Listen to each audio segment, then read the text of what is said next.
Hello students, आज का हमारा है क्वेश्चन नंबर 4। क्वेश्चन नंबर 4 में देखो हमारा क्या क्या दे रखा है। एंगल दे रखा है पी आर टी, यानी कि आर वाला एंगल दे रखा है 40। एक एंगल दे रखा है पी वाला, यानी कि R P T, R P T वाली वैल्यू दे रखी है 95।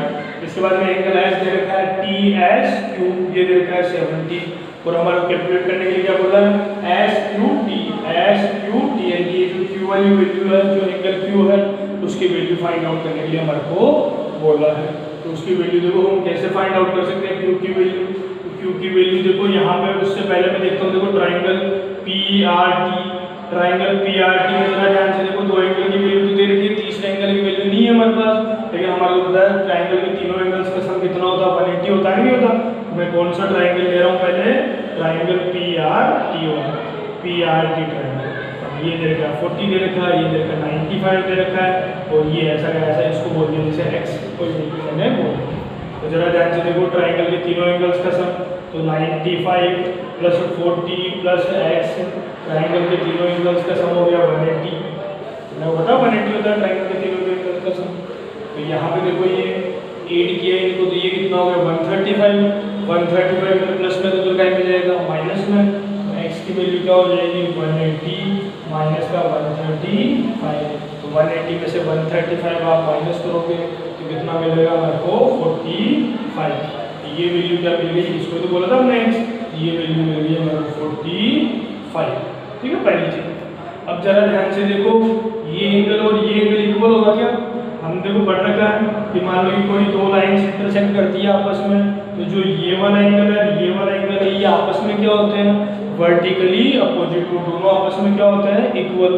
तो जरा ध्यान से देखो, ये 45, तो ये भी देखो ये लाइन और ये लाइन कट कर रहे हैं देखो आपस में, ये लाइन तो देखो ऐसी है और ये दूसरी लाइन ये आपस में कट कर रहे हैं, इंटरसेक्ट कर रहे हैं, तो ये क्या होगा वर्टिकली अपोजिट एंगल्स होंगे।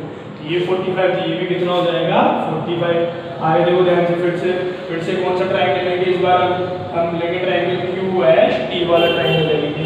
क्यू एस टी ट्राइंगल देखो, ट्राइंगल क्यू एस टी, इस वाले ट्राइंगल में देखो एक तो है 70 प्लस एक एंगल है 45 और एक एंगल है क्यू वाला का क्या नाम देगा एस क्यू टी, तो एस क्यू टी। ये कितना हो जाएगा, ट्राइंगल के तीनों एंगल्स का सम कितना होता है 180। ठीक है, अब यहाँ पे देखेंगे इनको ऐड करेंगे, तो इनको ऐड किया तो ये मिलेगा 115। अब ये 115 इधर प्लस में, इधर लाइन में चल जाएगा माइनस में।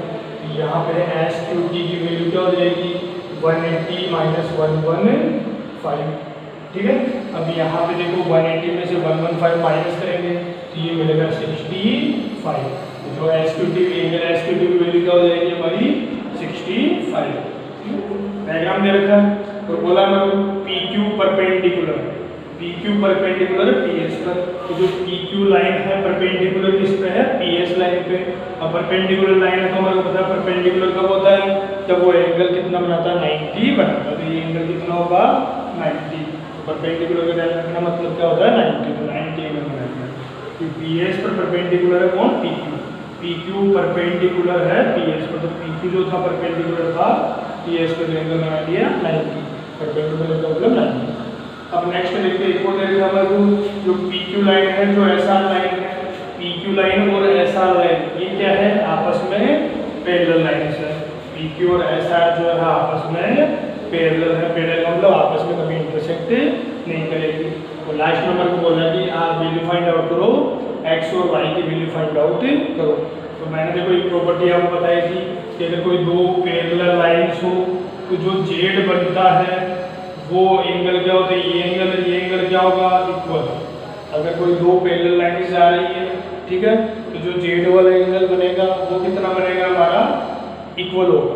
ठीक है, तो यहाँ पे जरा ध्यान से देखो, पी क्यू और एस आर को हमारा पैरेलल दे रखा है। अब पैरेलल दे रखा तो ये एंगल जेड देखो ये बन रहा, ठीक है। जो पी क्यू, अब देखो ये भी ले सकते हैं, ये एंगल भी ले सकते हैं, लेकिन ये एंगल से क्या होगा, जैसे ये एक्स है ये भी एक्स हो जाएगा। लेकिन ये तो पहले हमारे को फाइंड आउट करना है, पहले ही हमारे को वैल्यू इसकी नहीं पता, तो इसको लेने से कोई फायदा नहीं होगा। तो मैं वैल्यू ले रहा हूँ ये वाली, ये पूरी लाइन ही पैरेलल होगी। ये देखो जेड जो ये वाला, तो ये वाली जो वैल्यू है और जो ये वाली वैल्यू है वो आपस में क्या होनी चाहिए इक्वल। ये तो देखो कितना है 65। अब ये 65 है तो ये भी कितना होना चाहिए था, 65 भी होना चाहिए था, लेकिन ये वैल्यू कितनी दे रखी है हमारे को, x प्लस 28 दे रखा है। तो x प्लस 28 भी कितना होना चाहिए, 65 के बराबर ही तो होना चाहिए, इक्वली। अब इक्वल होगा तभी तो ये 65 होगा, ठीक है। तो जो ये वाली वैल्यू है, जो ये z वाली वैल्यू है, ये भी कितनी होगी 65, तभी 65 बनेगा। तो मैं बोलूँगा यहाँ पे x प्लस 28 की वैल्यू कितनी हो जाएगी, 65, ठीक है। अब यहाँ से देखो 28 इधर प्लस में इधर काय में जाएगा, माइनस में, तो x की वैल्यू आ जाएगी 65 माइनस 28।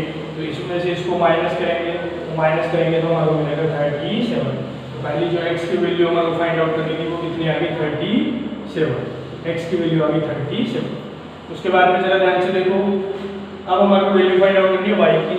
तो y की वैल्यू कैसे फाइंड आउट करनी है हमारे को, तो y की वैल्यू जरा ध्यान से देखो, p q s वाला ट्रायंगल देखो, ये ट्रायंगल p q s वाला ट्रायंगल, तो p q s वाले ट्रायंगल में देखो, ट्रायंगल p q s में, ये वाले ट्रायंगल में आप तो उसको बना के देते हैं, ये है p, ये q और ये s, ये वैल्यू y है, ये वैल्यू 90 है और ये वैल्यू कितनी है 37 आपने कैलकुलेट किया।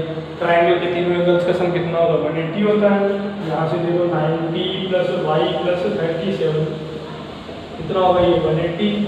ये हमारे इसको ऐड किया 127 और 127 इधर प्लस में तो काय में जाएगा माइनस में, तो y की वैल्यू आ जाएगी 180 माइनस 127। यहाँ पे 180 में से 127 माइनस करेंगे कितना आएगा 53। जो हमारे x की वैल्यू कितनी है 37 और y की वैल्यू कितनी है 53। ये हमारे क्वेश्चन नंबर 6 हमारे को दे रखा है। क्वेश्चन नंबर 6 बोल रहा है कि that side QR of triangle PQR, जो PQR ट्रायंगल की जो साइड है QR उसको आगे कहाँ तक प्रोड्यूस किया गया है, S तक। जो PQR ट्रायंगल की साइड कौन सी, QR साइड, उस QR साइड को आगे कहाँ तक प्रोड्यूस कर रखा है हमने, S तक। उसके बाद में बोल रहा है क्वेश्चन नंबर को, ठीक है, if the bisector of angle PQR, angle PQR, तो एंगल PQR कौन सा हुआ, PQR, यानी कि ये पूरा एंगल, ये पूरे एंगल का बाइसेक्टर उसने दे रखा है ये वाला, ठीक है। बाइसेक्टर यानी इक्वल पार्ट्स में डिवाइड कर दे। तो जो एंगल PQR था यानी Q था, उस एंगल Q का बाइसेक्टर ये आगे मिल रहा है, और एक और दूसरा एंगल कौन सा, एंगल PRS, जो एंगल PRS, ये पूरे वाला एंगल PRS, इसका जो बाइसेक्टर है यानी जो इसको इक्वल पार्ट्स में डिवाइड कर रहा है, ये दोनों जो बाइसेक्टर है आपस में आगे जाके कहाँ पे मिल रहे हैं, पॉइंट T पर मिल रहे हैं। और हमारे को प्रूव करने के लिए क्या बोला है कि जो एंगल QTR है, QTR कौन सा, QTR, यानी कि ये वाला जो एंगल है ये किसके इक्वल होना चाहिए, हाफ एंगल QPR, QPR, यानी जो ये वाला एंगल है QTR किसके इक्वल होना चाहिए, इस एंगल के हाफ के इक्वल होना चाहिए। तो देखो स्टार्ट करते हैं देखो इस क्वेश्चन को। तो सबसे पहले तो देखो एंगल PQR का बाइसेक्टर कौन सा है, एंगल PQR, यानी Q वाले एंगल का बाइसेक्टर कौन है, ये एंगल का बाइसेक्टर जा रहा है। अब बाइसेक्टर हमारे को पता है क्या करता है, इक्वल पार्ट्स में डिवाइड करता है। ये x मानेंगे तो ये भी कितना हो जाएगा h, ठीक है। इसको अगर x माना तो ये भी कितना हो जाएगा हमारा x, क्योंकि बाइसेक्टर है। दूसरा देखो इस एंगल का PR जो S है, PRS एंगल है, इसका बाइसेक्टर क्या दे रखा है, ये दे रखा है, ये लाइन। तो बाइसेक्टर है तो ये जो इक्वल पार्ट होगा उतना ही ये होगा। अब x तो हमने पहले मान लिया, इसको मैं नाम दे रहा हूँ y, तो अगर ये y है तो ये भी कितना हो जाएगा y, क्योंकि ये बाइसेक्टर जा रहा है बीच में, इस एंगल का बाइसेक्टर कौन है RT, तो ये अगर y माना तो ये भी कितना हो जाएगा y। अब जरा ध्यान से देखते देखो, इस वाली लाइन को मैं यहाँ से देखता हूँ, देखिए स्ट्रेट लाइन है, सीधी स्ट्रेट लाइन चल रही है। अब ये पूरा एंगल कितना होगा, 180 होता है कि नहीं होता, ये पूरा क्या होता है 180 होता है। इसको नाम दे दिया, मान लो जैसे नाम दे दिया मैंने Z नाम दे दिया, इसको कोई नाम दे दिया इसको Z। तो इस वाली लाइन पे देखो एक ये जा रहा है, एक एंगल ये जा रहा है, ये y है, ये y है, इसको नाम दे दिया हमने Z। अब हमारे को पता है पूरा एंगल ये कितना होता है, स्ट्रेट लाइन पे स्ट्रेट एंगल पूरा कितना होता है 180 होता है। अब पूरा 180 होता है तो देखो Z प्लस y, इसकी वैल्यू कितनी हो जाएगी 180।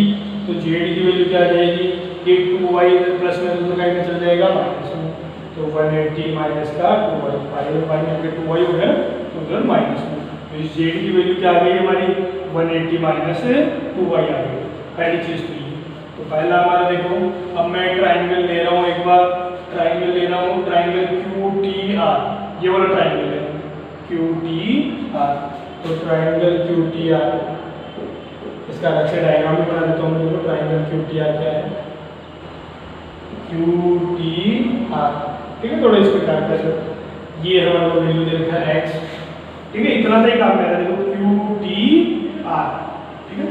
तो इतना सा ट्राइंगल, देखो ये तो एक्स है, ये काम नहीं किया था। तो क्यू टी आर ये हमारा फाइंड आउट करना ही था।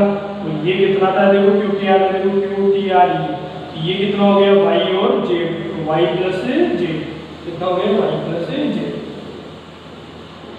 तो अब देखो हमारे को पता है ट्राइंगल्स के तीनों एंगल्स का सम कितना होता है, 180 होता है। तो पहला तो एक्स, ये एंगल कौन सा है, क्यू टी आर, तो क्यू टी आर को ऐसा का ऐसा लिख लिया, प्लस ये एंगल कितना है, वाई प्लस जेड, इक्वल में क्या हो जाएगा, ट्राइंगल के तीनों एंगल्स का सम कितना होता है, 180। अब जेड की वैल्यू हमारे को पता है, जेड की वैल्यू, तो जेड की वैल्यू हमारे को पता है कितनी है, 180 माइनस 2y। तो मैं जेड की वैल्यू यहाँ पे पुट कर रहा हूँ, देखो x plus q t r plus y plus z की वैल्यू 180 माइनस 2y। तो 180 माइनस 2y इक्वल में क्या चल रहा है, 180। जेड की वैल्यू मैंने पुट कर दी यहाँ से। तो देखो 180 इधर प्लस में, दूसरा में जाएगा माइनस में, तो 180 से 180 कैंसिल हो जाएगा, तो इधर क्या बच जाएगा, जी। अब देखो यहाँ पे एंगल क्यू टी आर कितना हो गया है, एंगल क्यू टी आर। अब ध्यान से देखो, प्लस का वाई, उसमें से कितने वाई माइनस कर रहा हूँ मैं, 2y, प्लस का एक वाई है, उसमें से माइनस के 2y कर दिए मैंने, घटा दिए। तो एक वाई में से माइनस के 2y कर दिए, तो माइनस का वाई और बचेगा नहीं बचेगा। अब वो माइनस का वाई जो बचा उसको किधर भेज रहा हूँ मैं, प्लस में, ठीक है। उधर होते ही क्या हो जाएगा, प्लस में।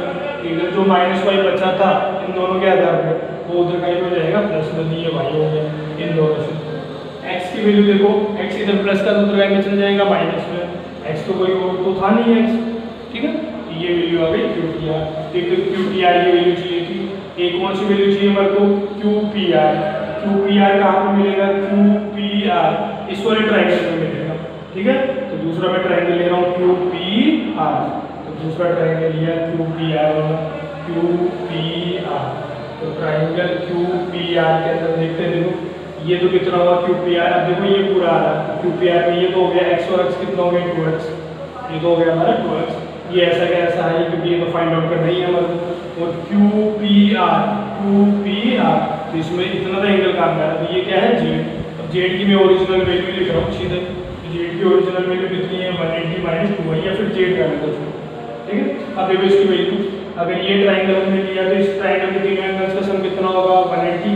तो पहला तो एंगल है क्यू पी आर ऐसा का ऐसा, ठीक है। क्यू पी आर की हुआ, एक है ये 2x प्लस एक है ये जेड, तो तीनों एंगल्स का सम कितना होगा, 180। जेड की वैल्यू वापस से हम पुट करते हैं, तो देखो यहाँ से angle Q P R plus 2x plus z की वैल्यू 180 माइनस 2y, तो जेड की वैल्यू 180 माइनस 2y इक्वल में क्या आ गया, 180 से 180 कैंसिल, क्योंकि 180 इधर प्लस में, तो दूसरा में जाएगा माइनस में, 0 हो जाएगा।